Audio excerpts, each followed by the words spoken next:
Headline soal interview Ronaldo kembali membuat kemenangan United atas Fulham tertutupi.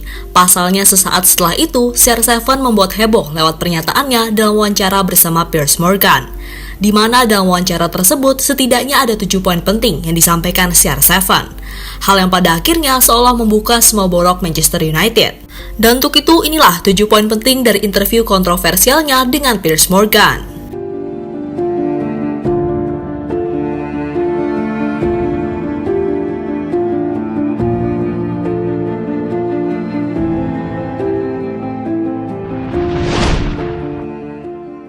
Merasa dihianati.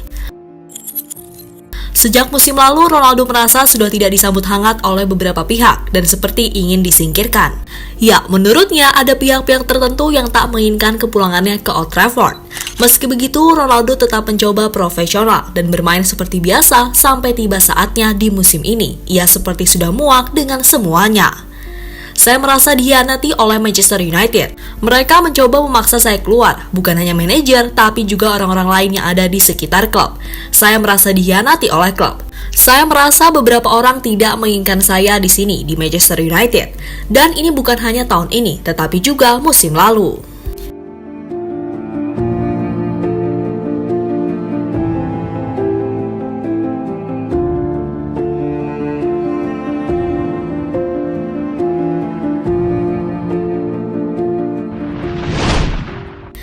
Erik ten Hag. Isu perselisihan Ronaldo dengan Ten Hag ini memang sudah berhembus sejak awal musim.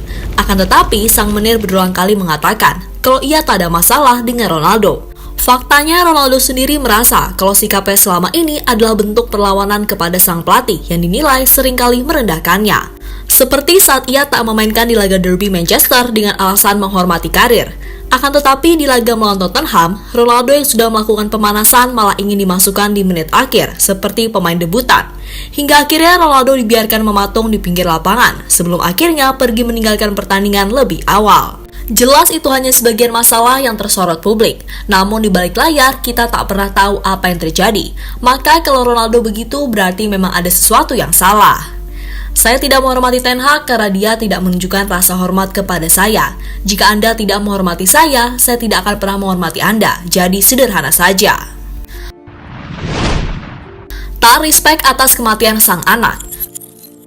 Sebuah fakta terbaru terungkap saat Ronaldo mengatakan jika pihak klub sama sekali tak respect saat sang putra meninggal dunia. Bahkan ia pun merasa kaget karena justru sang rival yakni Liverpool yang memberikan dukungan. Manchester United tidak bersimpati dengan saya setelah bayi meninggal. Kematiannya sangat membuatku hancur. Saya tidak pernah berharap untuk melihat itu. Dianggap berbohong saat pramusim. Selain soal kematian sang anak, Ronaldo juga sangat kecewa saat ia minta izin untuk tak ikut pramusim dikarenakan anaknya yang berusia 3 bulan dirawat di rumah sakit pada bulan Juli. Akan tetapi, ia justru dianggap berbohong oleh para eksekutif senior di Manchester United, sehingga ia merasa sangat sakit hati.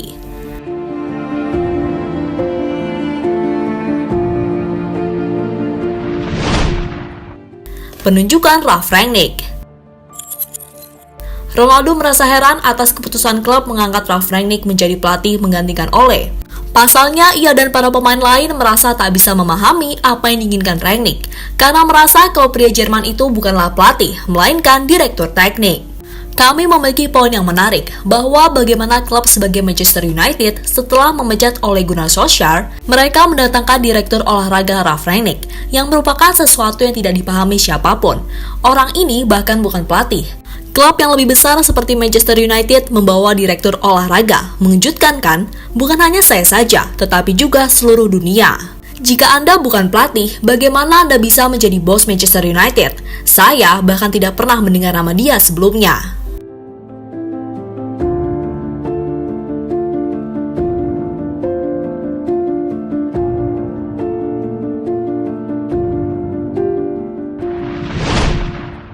Muak jadi kambing hitam. Ya, Ronaldo merasa muak dengan sikap klub yang seolah menjadikannya kambing hitam atas kegagalan Manchester United. Di mana Ronaldo juga merasa kalau selama ini yang ia lakukan tak mendapat balasan yang semestinya. Dan semakin kesini ia melihat kalau situasinya makin liar dan tak terkendali, karena pihak klub seolah justru ingin menghancurkannya secara perlahan. Tidak hanya pelatih, tapi 2 atau 3 orang lain yang ada di sekitar klub seperti menjadikan saya kambing hitam. Seperti yang dikatakan Picasso, Anda harus menghancurkannya untuk membangunnya kembali. Dan jika mereka memulainya dari saya, bagi saya itu bukan masalah. MU tak pernah ada kemajuan. Menurut MU, sejak ia pergi meninggalkan MU pada 2009 lalu, setelah Sir Alex pensiun hingga kini ia kembali, Manchester United masih begitu-begitu saja, alias tak pernah ada kemajuan.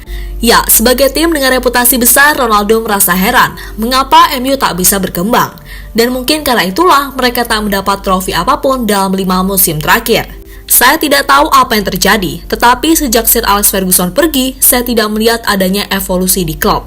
Perkembangannya nol, tidak ada yang berubah. Saya heran. Tidak hanya kolam renang, jacuzzi, bahkan juga gym. Juga poin lainnya, seperti teknologi, dapur, hingga koki. Yang sebenarnya saya hargai, mereka orang-orang yang menyenangkan. Mereka berhenti sejak saat itu juga, yang membuat saya terkejut. Saya pikir saya akan melihat hal yang berbeda, seperti yang saya sebutkan sebelumnya, misalnya teknologi, infrastruktur. Tapi sayangnya kami melihat banyak hal yang biasa saya lihat ketika masih berusia 20, 21, 23 tahun. Jadi itu sangat mengejutkan saya.